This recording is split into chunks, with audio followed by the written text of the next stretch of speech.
Gamers, you're not gonna like this, but you can skip on the Fu Xuan banner. Better yet, you should skip on the Fu Xuan banner. Maybe. And that's what we're going to be here to talk about today. All of the reasons you should be skipping on Fu Xuan's banner. But before we hop into that, I do want to give my brief and general overview and review of the banner itself, all the characters on it, and Fu Xuan herself. And to also tell you to subscribe to this channel so you don't miss great videos like this. We also stream every day at twitch.tv/YouTube can't see me, and you can come check us out there. So first, let's talk about everything about her banner itself and her, right? So, me personally, I think Fu Xuan's banner is really good, honestly.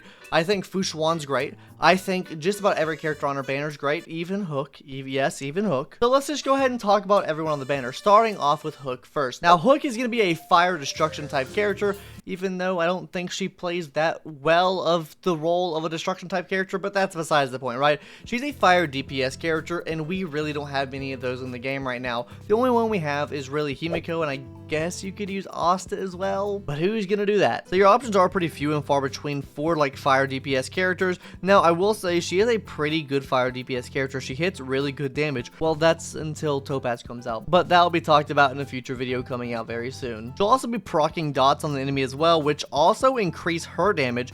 This could also work really well with Kafka too. You could potentially run her on a Kafka team just because she does proc burn dots off on the enemy pretty easily at that. And just overall, she's a pretty good 4-star DPS character for now. But realistically, while she's a pretty strong 4-star DPS character, I think if you're looking just to break shields, like break a fire typing shield on an enemy, I think Asta is by far the best bet you can run.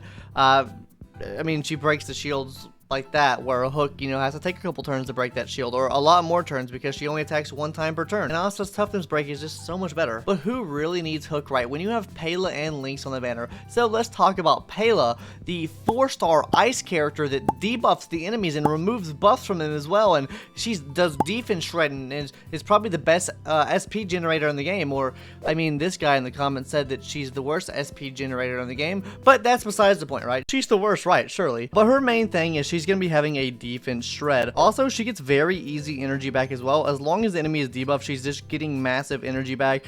You can also use the free-to-play light kiln that we got back when Silverwolf came out. If you got it and you didn't get Silverwolf, you could definitely use this option for Payla. Like I said, she does give a defense shred on all enemies as well because her ult does hit an AoE attack. She also works really well with Daniel Don Hung because she is very SP efficient. So very pog, very cool there, and it's great to see another great character being on a banner. This banner, like I said, is very cracked, but we're going to get into the reasons on why you should be skipping soon, trust me. And then the final 4-star character on the banner is going to be Lynx, the 3rd Landau sibling that I knew nothing about. Yeah, guys, I knew nothing about Lynx. I saw a little ice girl playing in the snow, and I was like, oh, that's cool, very pog. And then I learned she was Quantum. I was like, that's weird. She's in the snow, and she has like snow gear on, and her old kit's blue and not purple like Quantum.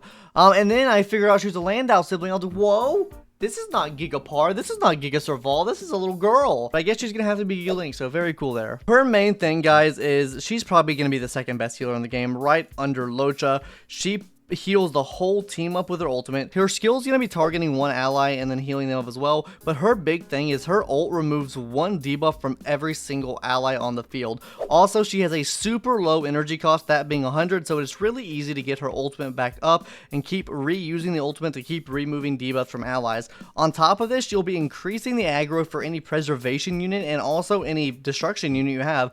So Blade stands, look out, because she's increasing his max HP as well. So not only does she increase aggro rate, she increases the max HP, which makes them even tankier. Come on, super good, super cracked. And then finally, she does what Bailu does with her Invigorate and kind of what Natasha does with her skill, but she basically gives continuous healing to all your allies every turn whenever they're healed, so very cool there. It's nice to see continuous healing because it gives you healing at the beginning of every single turn, which just keeps you topped up, and you're not having to use the skills much, and you're also not having to rely on your teammates being hit by Lu and to proc it off. So I like that a lot. And then finally, guys, let's talk about Fu Xuan, the 5-star we've been waiting for. Let me glaze Fu Xuan up a bit here. So guys, Fu Xuan, she's going to be an amazing solo sustain unit. First of all, she heals herself. She reduces damage from herself. She also reduces the damage your allies are going to take because she takes a percentage of that damage to herself. She's also going to be healing allies. Not leak, surely just a dream. Don't take my word for that. Maybe she'll have that, right?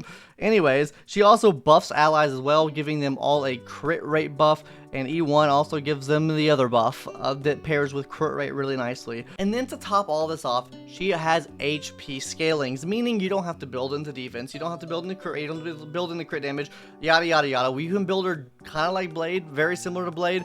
You just want to build as much HP into her kit as possible because she is going to take a lot of damage. I do already have a video out if you're planning on pulling for Fu Xuan. I do have a video talking about everything you're going to need for Fu Xuan. There is one caveat with Fu Xuan though. She doesn't provide any shields for the team. But let's be honest, her providing a shield for the team would absolutely make her the cracked out best unit in the game. You can't tell me that wouldn't make her that. So that's fine that she doesn't have it because we don't need her to do literally everything. Come on guys, she can only do 90% of what all other characters do in the game right now. But while we're on the topic of Fu Xuan, let's go ahead and talk about all the reasons on why you shouldn't be summoning for Fu Xuan. And yes, it's not about the banner, right? I think the banner's goated. I think the banner is absolutely amazing actually. I think Fu Xuan is great, but there is one potential downside with summoning for Fu Xuan, is that she is a sustain type character. Yes, a sustain type character. So, what do I mean by this? Guys, you can only run so many sustain type characters on a team, right? So, right, if your account has, you know, Gepard, Bailu, Locha, you really don't need this. And honestly, I would even beg to say, if you have Bailu and Gepard, you don't need her either, right? Because, I mean, realistically, your teams are probably going to look like this, right? You're probably going to run Gepard and Natasha on one team and Bailu on another team for a solo sustain for Bailu, right? Or, better yet, say you go and summon on Fu Xuan's banner and get a Lynx, you have 2 sustains now for each character, because if you run full sustain on each team, I mean, where's the damage coming from, right? I mean, maybe for Similar Universe it would help, but not for MOC. That's for damn sure. That's not going to happen. My point here is that if you already have a lot of sustained characters on the team, this could be a banner to skip because it's just not going to help your account out that much. Sure, it'll help your account out minimally, I guess, by replacing one of the sustained characters you already have on a team with her. And not to say she's bad by any means, because I think she's probably the best sustained character in the game, or second best to Locha maybe, but that's up to debate, and we have to wait for her to come out. Anyways, that's besides the point, right? I think she's really good, but I don't think she is necessary for your account if you already have 4 sustains on your account. If you go on her banner and pull Lynx, like I said, you realistically don't need her if you already have Gepard and Locha. And to kind of like finish this topic off and lead us into our second reasoning on why you should be skipping on her banner, you can kind of throw her into every team, right? She is not very niche to a team, right? She works in just about every team, which is a benefit. But this also leaves room for something else, which is your DPSs, which cannot fit in every team. So say you have, you know, your imaginary DPS now. Say you have your lightning DPS from Kafka now. Where are you getting your other DPS typings from? Especially if you didn't pull for Silverwolf, so you can't change typings over. It's not going to be easy for you to actually run teams without DPS to support those teams.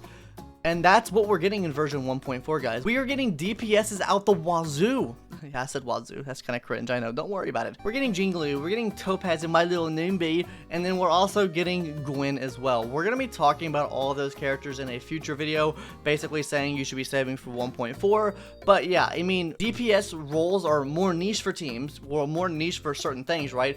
But they're harder to fill in these roles, especially if you don't have Silverwolf. So if you have enough sustained characters on your account, it would probably meta-wise be worth saving to wait for a new DPS character to come out to get the typings that you don't already have. Especially Jing Lui, she's an ice character. If you did not pull Yang Qing, then you don't have an ice DPS. I mean, I guess you could run DPS March 7th, but who's really going to do that, right? Overall, though, that's my thoughts and opinion on Fu Xuan banner. At the end of the day, pull for who you want to pull for.